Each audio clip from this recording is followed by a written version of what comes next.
Hello, ladies and gentlemen. Welcome back to Power Vacuum. I'm your host, Belmont, and this will be part one of two of stories I'm covering today. Maybe three. I was going to cover another story first, but then I saw this headline and gotta update the never-ending cycle of developers and studios getting shut down. Or, well, developers shutting studios down, I should say. This is from IGN. Came out earlier today. EA cancels Black Panther game, closes Cliffhanger Games. And another one bites the dust, as they say. This is the third round of layoffs at EA this year, which means it's the fourth round of layoffs for EA in the past 6 months. 6 months, EA has now done four rounds of layoffs. And I think this is the second studio they've just outright shut down. Maybe the third. I know it's the second, but let's get into the article. Electronics Arts is canceling its planned Black Panther game and shutting down developer Cliffhanger Games, IGN has learned.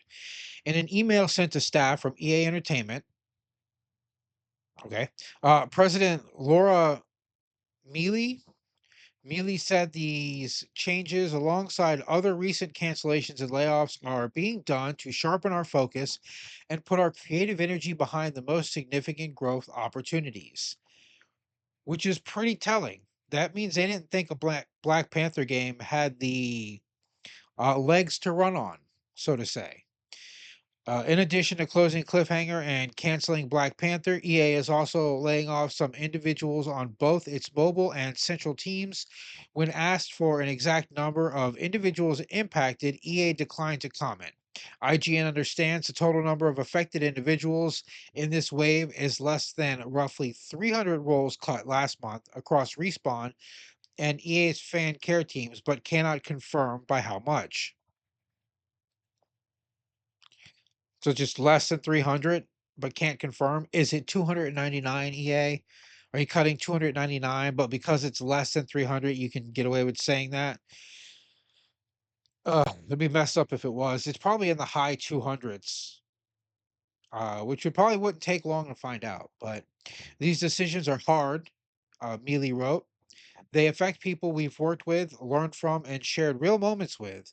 We're doing everything we can to support them, including finding opportunities within EA where we've had success helping people land in new roles. So I'm gonna pause again. I have a question. When they repurpose these people, are they giving them legitimate roles, legitimate work, things that challenge them the way they've already been challenged? Or are they shuffling them into roles that are lesser with lower pay, lower time, not as fulfilling work in an effort to get them to quit?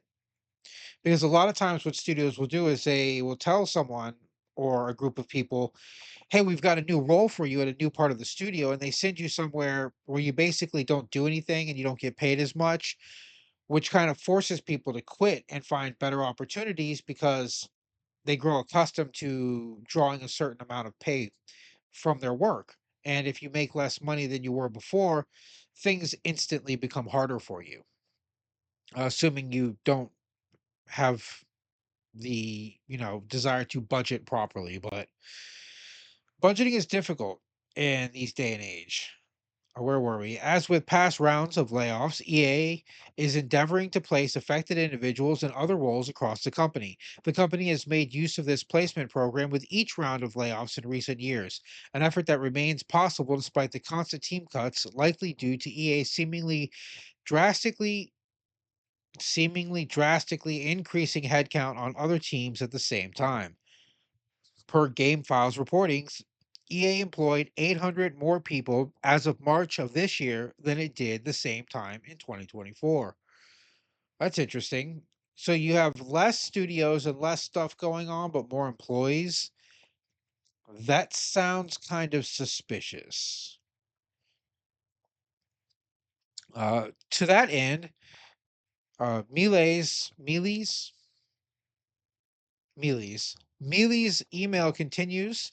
The company is focusing on a small handful of franchises going forward: Battlefield, The Sims, Skate, and Apex Legends. Mealy also reassured EA will continue to invest in its Iron Man game at Motive and the third Star Wars Jedi game. No, yeah, no shit. You're not canceling the Cal Kestis series. It's like your most successful endeavor and the most successful Star Wars game series since Coder, probably. As well as it maintain its mobile business despite today's cuts, as well as it maintain its mobile. Guys, you need a cut.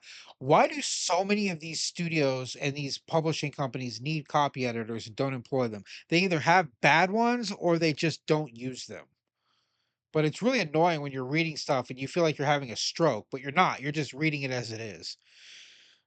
While BioWare works on the next Mass Effect, let's cut that out right now. Additionally, last year, CEO Andrew Wilson announced the company would be moving away from development of future licensed IP that we do not believe will be successful in our changing industry. You got to really branch out and give these new IPs a chance. You will never find the next Mass Effect, the next Dragon Age, the next Star Wars Knights of the Old Republic franchise if you don't release new IPs. Right? Look at CD Projekt Red. They took a big chance with Cyberpunk. It could have flopped super hard, and with the problems that it had on release, it's a miracle it didn't. But that game has sold well over 10 million units, and it I'll talk about that later, but they took a chance with a completely new IP and a completely new setting, new characters, never been done by them before, and it was a success because they put time and effort into it. You can't keep reopening the same thing over and over again and expect to be successful. People will get fatigued. I mean, look at Dragon Age. Look at Mass Effect. These franchises have created fatigue for people because you're just releasing the same thing over and over and over again, and it just gets a little worse with every iteration for most players. Very few times does the game series get better with each release. I can probably think of a couple. Zelda series better with each release. Dark Souls better with each release. But that's a very small, you probably do that in one hand. Count how many game franchises get better with each release and not actually worse, not actually lose players, but gain players. It's very rare. You got to learn that. You got to take chances. But I'm not surprised EA is doing this because they are the basis of evil of which all video game companies are judged. Email doesn't mention EA Sports, but this is due to Mealy running EA Entertainment while EA Sports is a separate division. IGN understands that the sports division is unaffected by these changes for now. Yeah, what do they have? Like four games they make? Madden, NHL, NBA, and uh, FIFA. Does EA do FIFA? I think they do. But so you have 4 major titles that you play. I think is the show? Is MLB the show EA? I don't even know. Whatever. It could be. So maybe 5. We'll go ahead and just round it up, say 5. You have 5 titles that come out every single year because player rosters update every single year and change every single year. And sports fans just throw money at games. They do. But the games don't hold value the way other games do. You can go buy Madden 2022 right now for probably $5 at GameStop. Where were we? Right here. Notably, Marvel and EA's agreement for Black Panther was part of a three-game deal that included Iron Man and a third unannounced title. IGN understands this partnership will continue with Motive Studios, leading future titles. EA provided the following statement regarding the deal with Marvel to IGN, attributed to Melee. Our partnership with Marvel remains strong and our multi-title long-term collaboration continues. So this is interesting because if they're well, let me finish this next paragraph at least.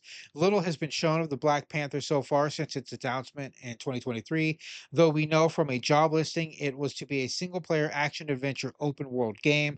Black Panther was being developed by the newly formed, now closed Cliffhanger Games, which was formed in 2023 with some former developers of Middle-earth: Shadow of Mordor and headed up by Kevin Stevens.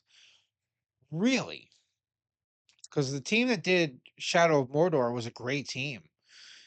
They were working for WB Games at the time, and they don't have access to the Nemesis system, which again, I've said this before, I'll say it again in the future probably. Every open world style RPG should have the Nemesis system. It is genius, and WB is wasting it by not putting it in all their games. But I wonder if canceling the Black Panther game and them having a 3-game deal means that they're now obligated to create another game in the 3-game deal. They can't just cancel one part of the deal. If the contract was for 3 games, they have to uphold that contract by releasing all 3 games. So right now they have Iron Man. Now they could theoretically do an Iron Man trilogy and uphold it, but I don't know if the contract has a time limit or restrictions. Usually these kind of contracts last about 12 years for rights purposes. So if they don't produce something within 12 years, they lose the rights. But we'll see.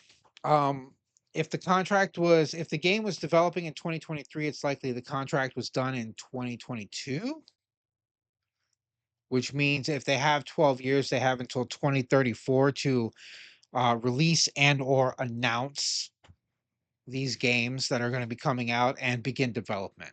They don't have to release them necessarily, but I'm sure they have to at least begin development. Let's see. Let's take a whack at it. Maybe a Thor game and maybe another Captain America game. They're probably going to target the core Avengers if they want to make money. Black Panther really kind of died with Chadwick Boseman, and the fact that they didn't recast him against Boseman's wish. He said, "I hope they recast. Do not let this character die with me," kind of stuff.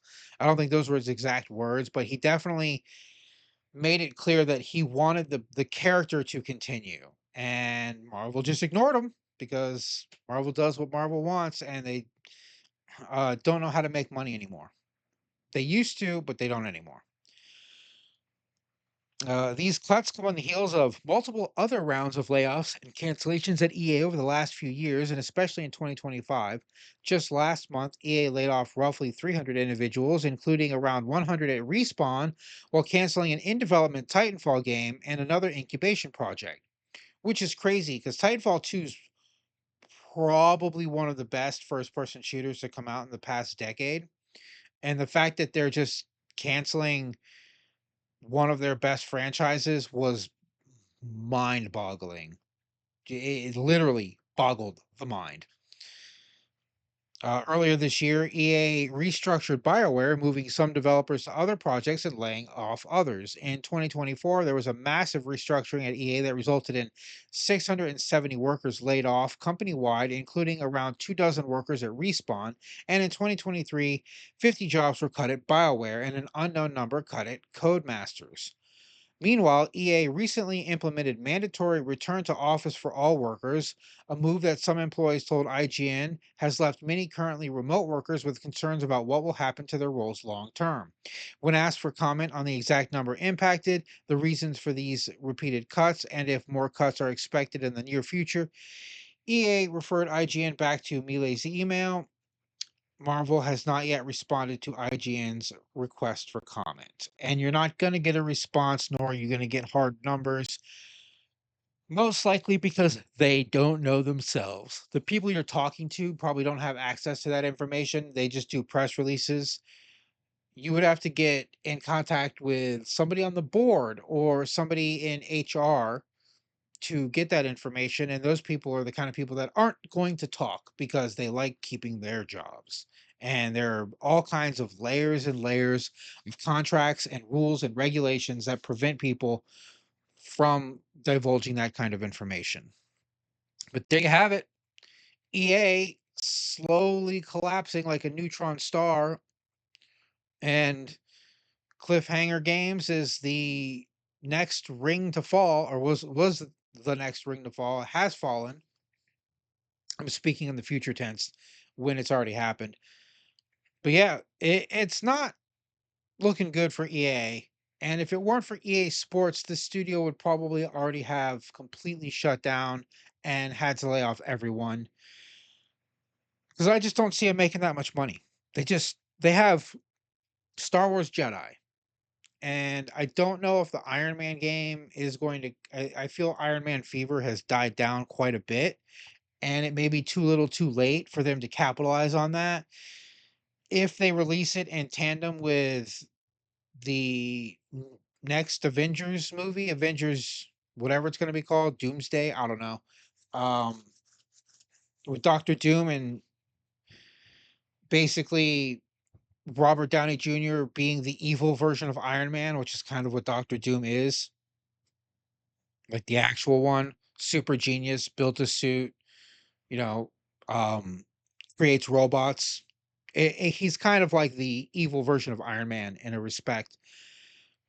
If they release it in tandem with that, they might be able to capitalize on the Robert Downey Jr. fever, but I do feel Iron Man fever is dying down quite a bit, but not as much as EA itself is dying down.